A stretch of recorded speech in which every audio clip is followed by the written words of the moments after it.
మంచిర్యాలలోని IB చౌరస్తా వద్ద నూతనంగా ఏర్పాటు చేసిన డాక్టర్ బిఆర్ అంబేద్కర్ విగ్రహాన్ని ఆవిష్కరించారు.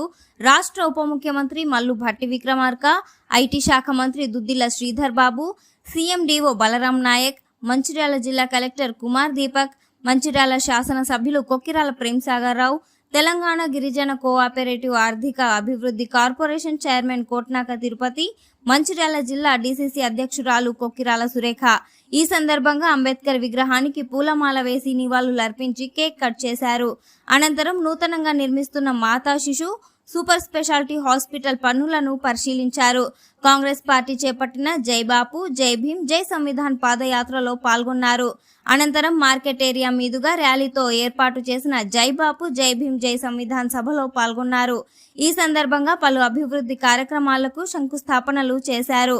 ఈ కార్యక్రమంలో ఖానాపూర్ ఎమ్మెల్యే బొజ్జ పటేల్, ఏఐసిసి జాతీయ coordinator Rudra Santosh Kumar, TPCC secretary Mancherial నియోజకవర్గ కోఆర్డినేటర్ అఫ్సర్ యూసుఫ్ జాహీ, కాంగ్రెస్ పార్టీ నాయకులు, మహిళా నాయకురాలు, యువజన కాంగ్రెస్ నాయకులు, కార్యకర్తలు పెద్ద ఎత్తున ప్రజలు పాల్గొన్నారు.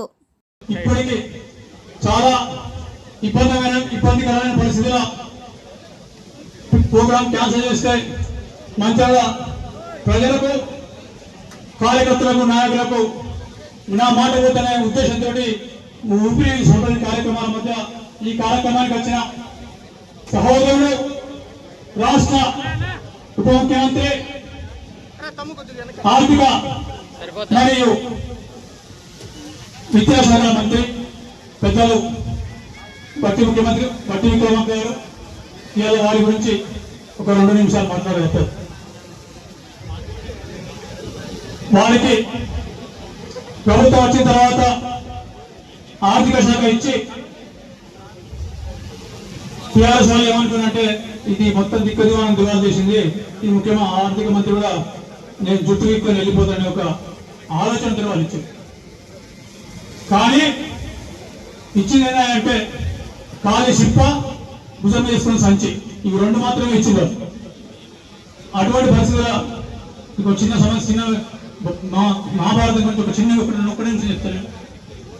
మహాభారతంలో 13 పట్టణాల్లో వనవాసం స్టార్ట్ అయిన తర్వాత దుశ్శాసనుడు బాగా కోపిస్తే అతడు దుర్యోధన దగ్గరికి పోయి ఎత్తి కోపం చేయబోతే, లేదు మా అన్నలు అక్కడ మీకోసం రెడీ చేస్తారు, అక్కడికి వెళ్ళండి. దుర్దేశం ఏంటంటే అక్కడ అన్నం అయిపోద్ది, ఖాళీ ఉంటుంది కాబట్టి వాళ్ళని శపించడం ఉద్దేశంతో పంపించింది.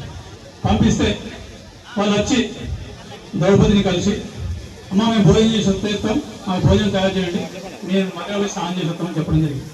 ఆ తల్లి ఎక్కడ చూస్తే ఏం దొరుకుతుంది, కాలు చిప్ప కనబడుతుంది, కుక్క మెత్తి కనబడుతుంది, నెత్తి కొట్టుకున్న పరిస్థితులలో అప్పుడు వాసుదేవుడు కృష్ణుడు వచ్చి అన్న ఇట్లా వస్తుంటే చెప్పిన ఒక్క మెత్తి తింటే మొత్తం వాళ్ళు ఋషులు వచ్చి కూర్చున్న తర్వాత ఇంటికి మొత్తం మంది కడుపు నిండిపోయి మాకు సరిపోతుంది, మాకు ఆయాసం అయిపోతుంది.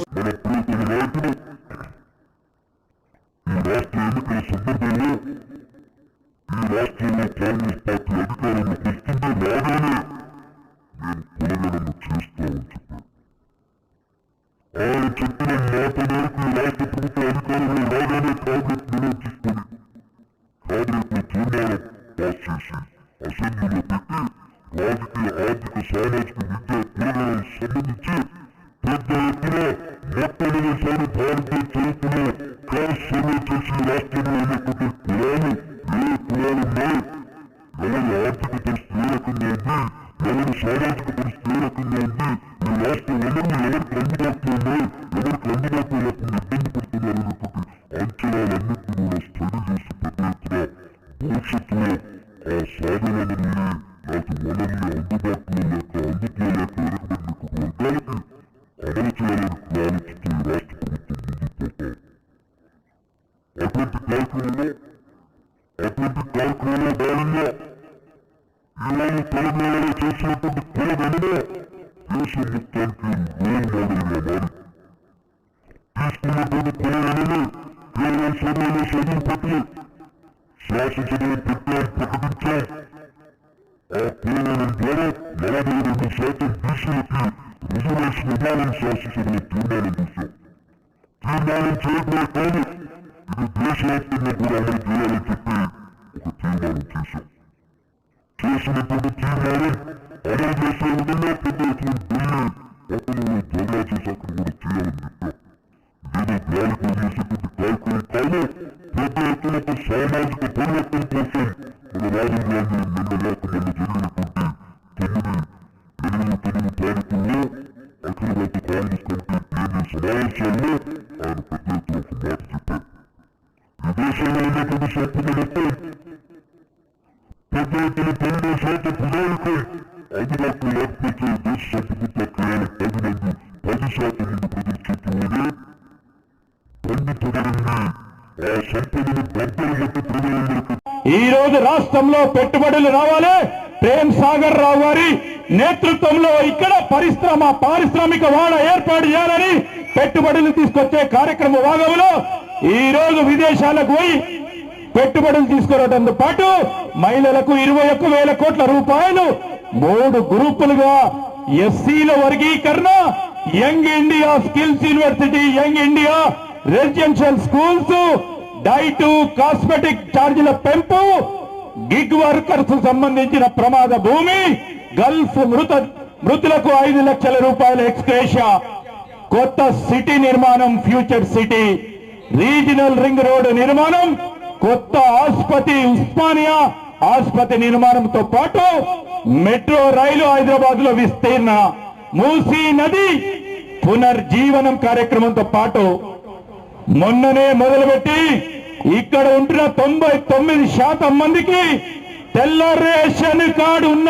ప్రతి ఒక్కరికి వ్యక్తికి 6 కేజీలు చొప్పున సన్న బియ్యం ఇచ్చే కార్యక్రమాలని 1 సంవత్సర కాల వ్యవధిలో మనం ప్రభుత్వం చేపట్టిన విజయాల మీది ప్రగతి రథం, సకల జనుల హితం, మా ప్రజా ప్రభుత్వం చేస్తా ఉన్న కార్యక్రమ భాగంలో ఈ రోజు పెద్దలు ప్రేమ్ సాగర్ రావు గారు నాకు కొద్దిగా ఈర్ష్యగలుగుతాం.